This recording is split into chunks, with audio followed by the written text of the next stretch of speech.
No niin, sitten harjoitellaan vähän GeoGebran käyttöä ja funktion piirtämistä ja funktion tulkintaa GeoGebrassa. Eli mulla on tässä nyt auki GeoGebra 6 tämä selain-versio, mutta samahan on tietenkin sitten se, mikä toimii tuolla myös se ladattu ohjelma. Ja nyt ensimmäinen asia, katsotaan vähän mitä ikkunoita on auki, eli mulla on tässä tämä algebra-ikkuna ja sitten mulla on piirtoalue. Ja täältähän 3 viivasta, täällä on näytävalikko.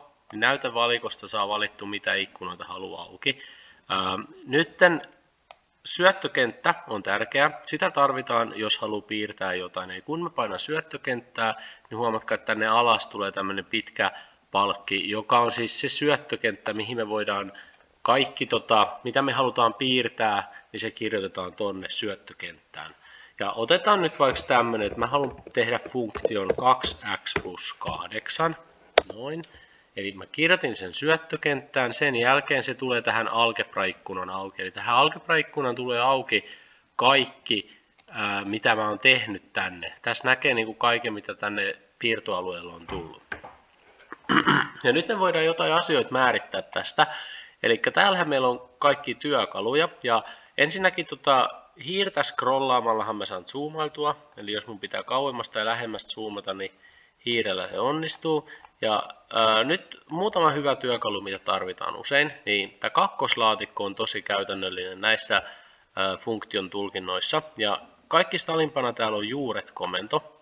Ja juuret-komento, tässä lukee, että valitse funktio. Ja jos tätä kuvaajakin katsoo, niin me nähdään, että hän kuvastaa siis funktion nollakohtia. Eli ratkaisee, missä kohtaa yn arvo on 0. Eli missä kohtaa se leikkaa x-akselilla. Ja komento on siis se, että valitse funktio ja mennään tähän. Sillä että tuohon tulee sormi näkyviin, klikataan tosta ja mä saan täältä vastauksen. Eli 0 kohta on kohdassa -4,0. Eli voitaisiin antaa, että 0 kohta on, että x on -4.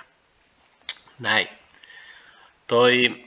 Mitä muuta täältä usein, niin usein me joudutaan määrittämään funktion arvo jollain muuttujan arvolla. Ja otetaan nyt esimerkiksi vaikka, huomatkaa nyt, että mulla on nyt toi juuret-työkalu käytössä, ja nyt mä en pysty, vaikka mä otan hiirellä kiinni, niin mä en pysty liikuttamaan. Eli mun pitää hiiri ottaa käyttöön, ja sen jälkeen mä voin liikutella tätä.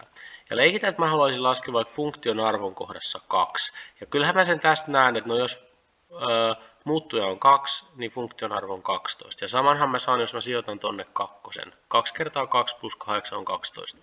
Miten nämä kannattaa tehdä, niin me voidaan muodostaa tänne suoria. Eli koska muuttujan arvo on 2, eli x on 2, niin mä kirjoitan tänne, että x on 2. Ja silloin mulle tulee pystysuora tuohon kohtaan x on 2. Ja täällä mä näen kohdan, jossa ne leikkaa toisensa. Ja mä voin määrittää tämän leikkauspisteen. Eli taas, jos mä menen tänne samaan kakkoslaatikkoon, täällä on tämmöinen komento kuin leikkauspiste. Ja tuossa lukee, että valitse leikkauspiste tai 2 objektia peräkkäin. Eli mä voin viedä hiiren suoraan tuohon kohtaan ja klikata, tai sitten mä voin vuoron perään klikata näitä suoria, ja se löytää niiden leikkauskohdan. Ja tuossa on leikkauspiste, eli se on kohdassa 2,12. Eli kun muuttujan arvo on 2, niin funktion arvo on 12. No sitten yksi asia, että mähän voin tehdä asian myös toisinpäin, eli joskus käy niin, että tehtävän annos on annettu se funktion arvo, eli se yn arvo, ja pitää määrittää sitä vastaava xn arvo. Ja leikitään nyt, että mun pitäisi selvittää, mikä on muuttujan, eli xn arvo, kun funktion arvo on vaikka 50. Niin miten se tehdään? Niin nyt mä teen samalla tavalla kuin äsken tuommoisen suoran, mutta nyt se suora onkin suora y on 50. Y on 50 ja painetaan Enter. Ja nyt jos joku ihmettelee, että no miksi mitään ei näy, niin syyhän on siinä, että se on niin korkealla, että se ei sen takia näy, koska mulla näkyy tällä hetkellä y-arvot jonnekin 5 asti.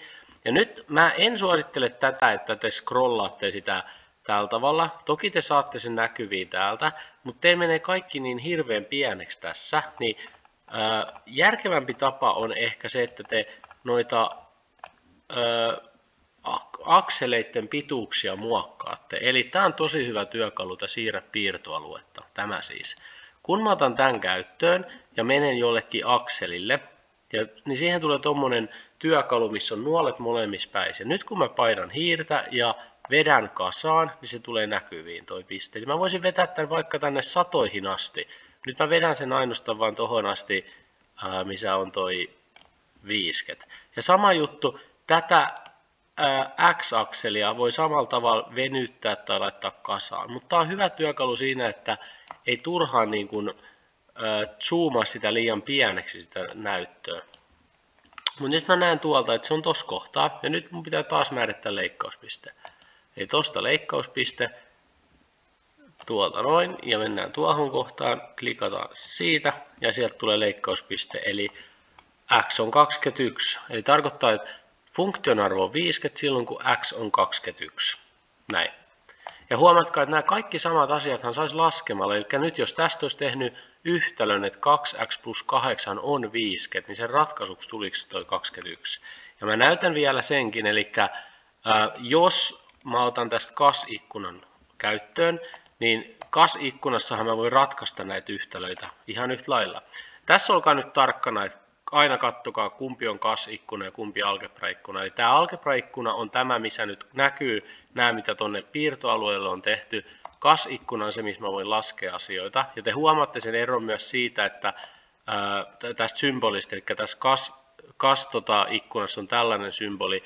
Tuossa algebraikkunassa on tuommoinen kuvaaja, eli se ehkä viittaa siihen, että se on enemmän piirtoalueessa käytössä. Mutta niin kuin mä sanoin, mä voin tänne kirjoittaa vaikka yhtälön 2x plus 8 on 50. Eli nyt mä tutkin, että millä x-arvolla tästä tulee 50. Täällä on nämä ratkaisen nappulat, otetaan tarkka-arvo ja mä saan vastaukseksi 21. Eli tarkoittaa, että kun x on 21, niin funktion arvo on 50. Ihan niin kuin saatiin täältä piirtämällä sama ratkaisu. Mun on tällaisia hyviä perustyökaluja, mitä kannattaa osata käyttää, kun niin kuin funktiota määritetään graafisesti.